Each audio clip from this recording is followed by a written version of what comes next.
Wassail,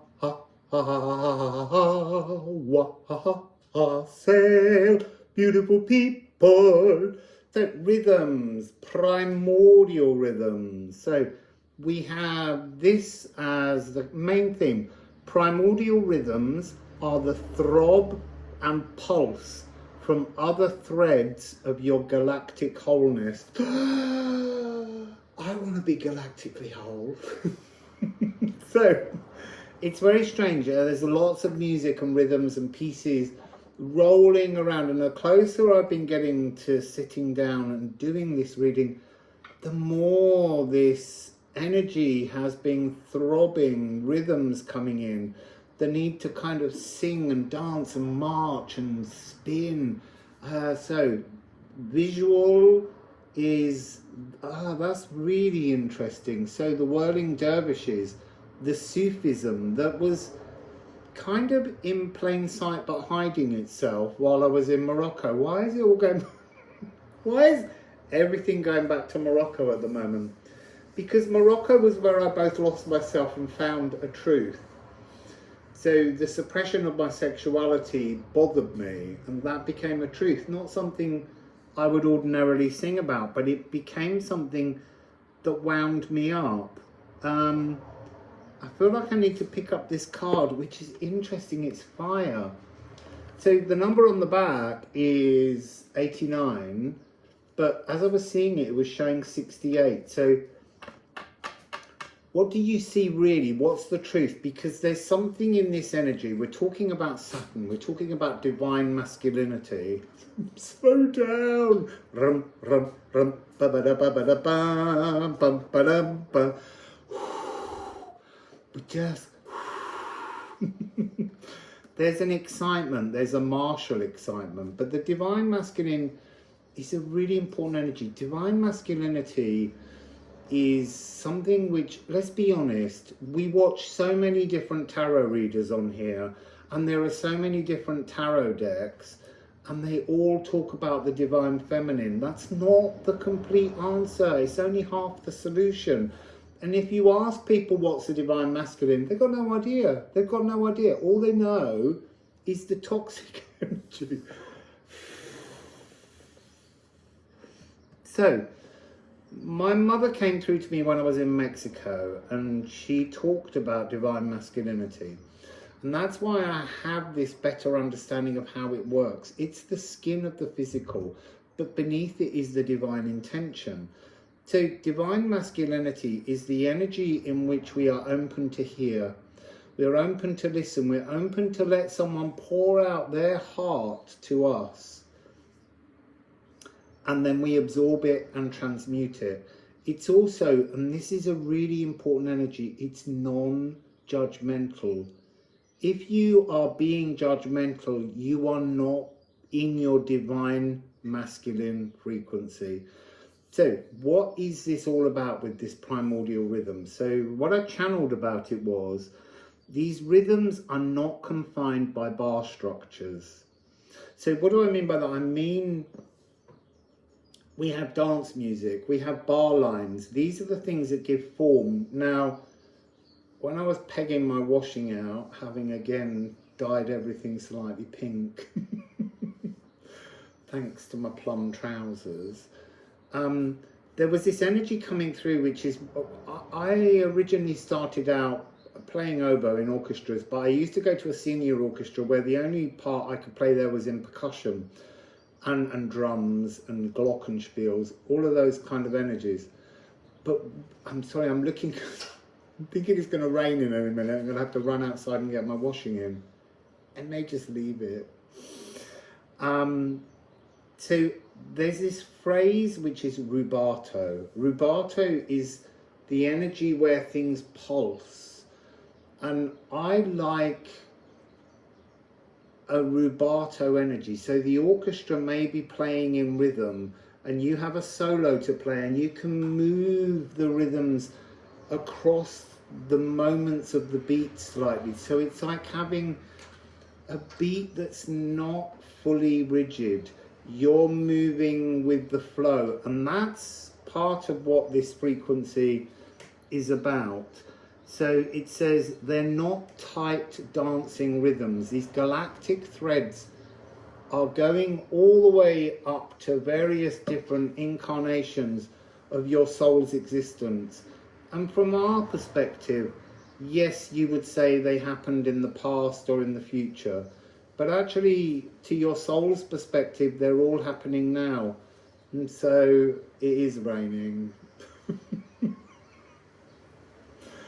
It's really raining, but I'm just gonna not worry about it. Maybe the sun will come back out and dry them. So these primordial rhythms, get back to that. They're reaching down to you to show you threads and shapes and shades of things that are a greater possibility of your wholeness. They're your galactic truth, but we tend to resonate in the one fixed frequency. So these primordial rhythms, these different threads and streams that want to enter into you, are offering you a way to put down tiny anchors, both here and connected to anchors in those other existences, so that you can actually become fed, nourished, nurtured by your larger divine soul frequency, your galactic wholeness. Absolutely pouring down. But that's what these feel like. They feel like threads of emotions that you've experienced and explored and loved and had pain coming through to just adjust the tuning of your galactic soul frequency here. It's not just your earth frequency in the soul. It's not this old sacral song. It's a new. I'm always wanting to say new. It's a remembrance. But you being here in this moment now is the space in which this tuning is being re-established to create something other. So these anchors are tiny and we grow them with stable thoughts and emotions, but they are the very nourishment, the nutrients that are growing that. I would say this is like kind of love work. It's that energy of being the galactic love worker.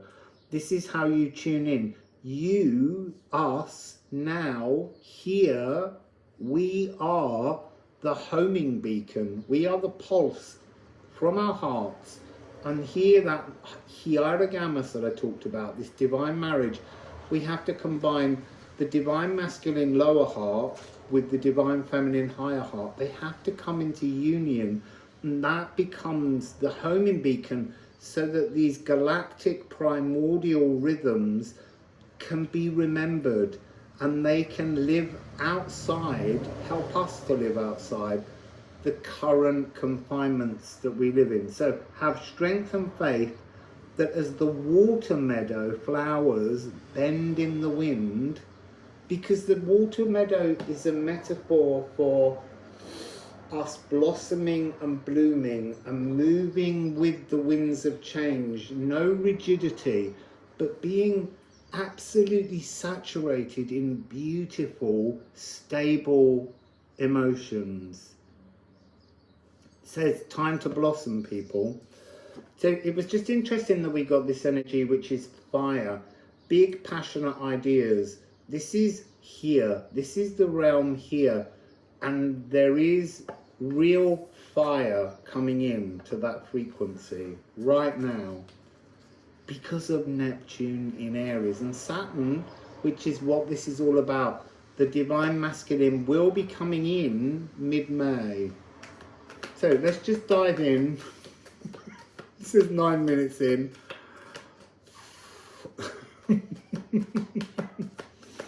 Meow. You can hear a cat.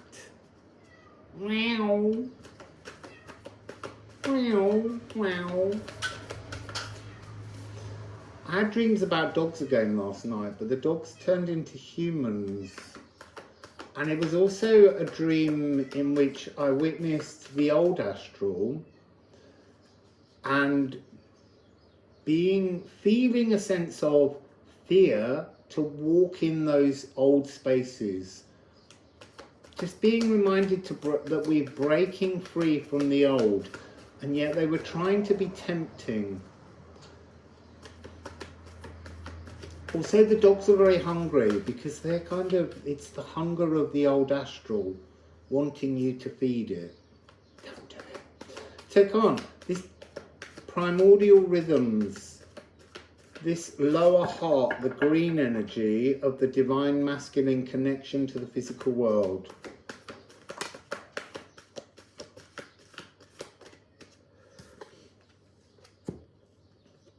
So, rusted. So this is to feel corroded. This is the notion of moving towards being restored.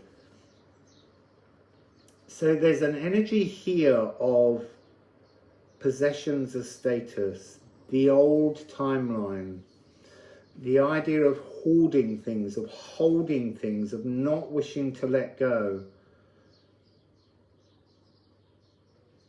And we're trying to move this energy towards being more altruistic, being benevolent beingness, lacquered with sincerity, sharing all from your caring cornucopia, freely showering yourself and your world in wonders. And these feel like, it says time for the B-side, the calcified coating. This is where you need to connect all these small anchors to all these different dimensional realities that you've experienced. We're having to move to a new sense of what we value. You know, house 2 values, they have to transform. You have to turn the rust into gold. And this is about dropping or being able to shed, to obliterate, to pulverize your masked persona. It is the shell to crack free from.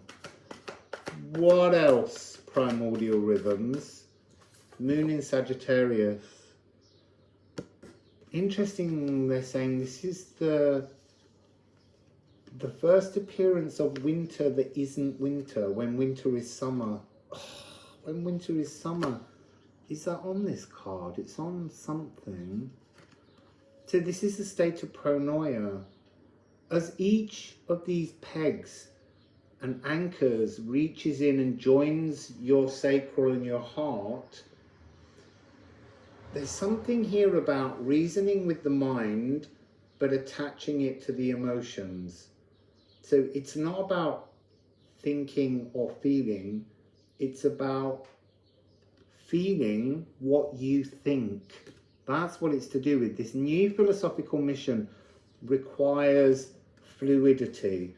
Change everything you can change. Transform everything that you can change, from the inner world to the outer world. But the hidden inner realms that are now feeding you. It's stopped raining now. So now I just have to hope for the sun to dry my clothes, because I'm having to wear shorts. It's not quite that warm. I'm going to put some ceramic runes onto those two.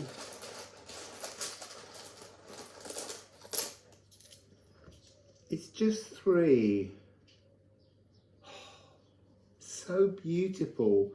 So by connecting to these primordial rhythms, we have destiny, Jormungandr. This is the cross stitch, the inevitable moment that you're moving towards. And that's a 28. It's the earth serpent. And you, 13. So the sigil that represents your philosophical status, your destiny. And then we have that 3rd snake from yesterday, the warp and the weft. That's the roots of your personal Yggdrasil tree. Everything is contained within. But there's something about the within being the access to these hidden realms. And it's time to sort of like shake like a dog and let all that old rusted energy that's been building up around you slip away. That's gone a long way.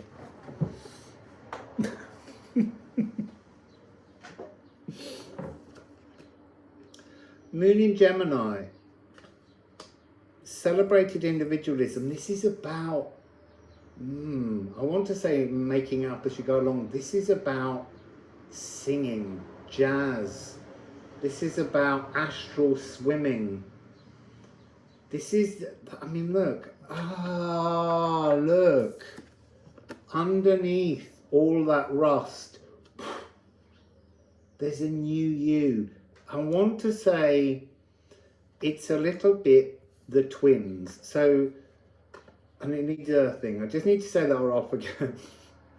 So, the twins, Castor and Pollux, one is divine and one is mortal. And that's no different to us. So, we are mortal, but there is a divine continuous aspect to us. To know your flow. So this is talking about, what's the, G sharp from Mercury, the communication. We need to communicate through these threads, through these anchors to our larger self. There's something in this energy that talks about when people say, why can't I access my higher self? Because it's not one single divine path. It's a huge, massive energy that we walk in. So our divine twin is huge and is constant. And we are just a few aspects. And we're trying to weave our way in to a whole spider's web of realities so that we can actually commune, channel, deal with. You have to stretch out to so many different possible realms to access that. This notion of just sitting in one thread of consciousness that comes through. I'm almost being shown there are 12 pathways with you being the 13th and them being the 13th. When you can connect to 12 timelines, 12 nutritional feed points, threads, you will sense a physical truth. It's like, it's almost like being given those paddles when your heart's failed and being jerked into life. That's what I'm seeing. But it's being sort of brought into a divine understanding. I'm going to put some ceramics on that. And then I'm going to get the Liffruma deck out. So, what do we have here? Fire, the Aether, the creation Aether. You're standing in it. You are standing in the creation Aether, and each of these threads is another wormhole to your greater divine galactic understanding. And look, we had this fun in the reading. When you connect the two snakes, I want to say, we have that joke with the 3 snakes. It's almost like there are 12 snakes. Just to make it a little bit harder on us all. And then we have Fail, which is the first rune. This is the rune of being. This is the rune of status. This is the rune of worth. Believe your worth. So I'm going to go to the Liffruma deck. There are, if you open the description box, there are free PDFs to both these decks. This one's not published yet, but you can purchase this one on liffruma.com. But you can download versions of them without the artwork that you can print off, cut them, and then shuffle them yourselves.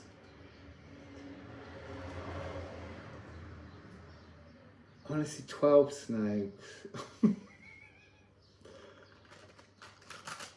It's just really a concept of creating, maybe draw a spider's web with, it's like the clock face. And once you assemble the clock face, once you assemble all time it activates the 13th connection, the Stargate.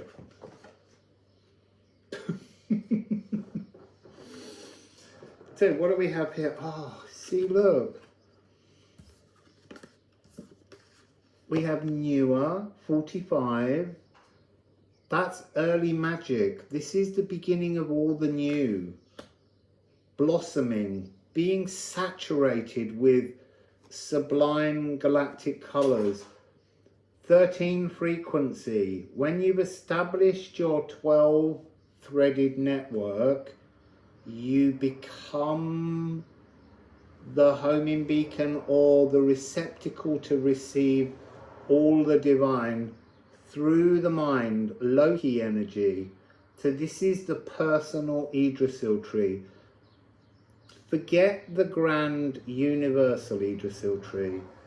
It's time to work on your own personal Yggdrasil tree. Oh, we've gone over 20 again. So 21, which is what the time is on. In fact, now it's 21, 21, 21. And then we have Gifu. The idea of generosity, of being gifted. There's something here. It's like taking a corn circle. You see the shape of a corn circle, like I see the symbols of the runes. And when they're in their divine moment, they become three-dimensional. Like corn circles have a habit of rotating, and the inner energies of them turn on themselves when I look at them. And that's really what we're trying to do here. We're trying to establish, okay, so they're saying magic eye. So message has come through before, but we have to repeat messages because people don't hear all the messages, because we hear what we need to hear at the moment we hear the message, and we often don't go back. The magic eye paintings, where you would let your vision go off and your pineal gland would take over to show you something three-dimensional. It was a really poor three-dimensional though. I've been told for about 8, 9, 10 months to practice looking at the natural world, looking at leaves, looking at twigs, looking at flowers with that sense of the magic eye, and allowing three-dimensional images to come out of the fractal patterns that you're witnessing. And then we've got 32 to hardness. This is the future.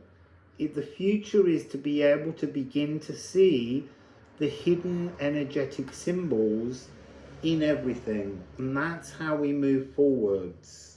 So, bottom of the deck, Thorn, that very difficult gateway.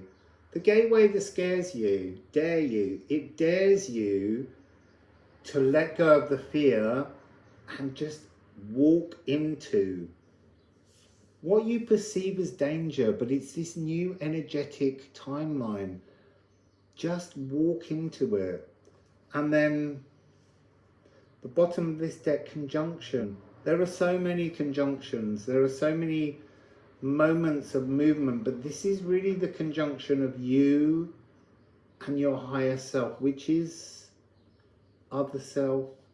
However you describe it, it's about coming into greater union. So they're saying to me, this door is not outside you. This door is your heart. This is the primordial pulsing rhythm. I want to say like a giant portal. This is Hercules. This is Antaeus. All of these giants that we've been running into recently are our divine immortal twin. I mean, it's more than that. Because obviously if you're connecting to 12 different dimensional versions of you, they're all current and they've all happened or will happen. So it's really about this greater giant divine energy is you from the perspective of you. It is your twin. It is your higher, greater, grander, eternal self. And that's what you're reaching out for, putting all the threads forwards to reach into that frequency. So that's what I've got for now. I'm so sorry that I make everything sound so complicated, but when you need to, you'll get it and you'll flow with it. And if you don't, it doesn't matter yet. You can go and just look at the small things that you need to help you build to the grander things. You're building your time cobweb.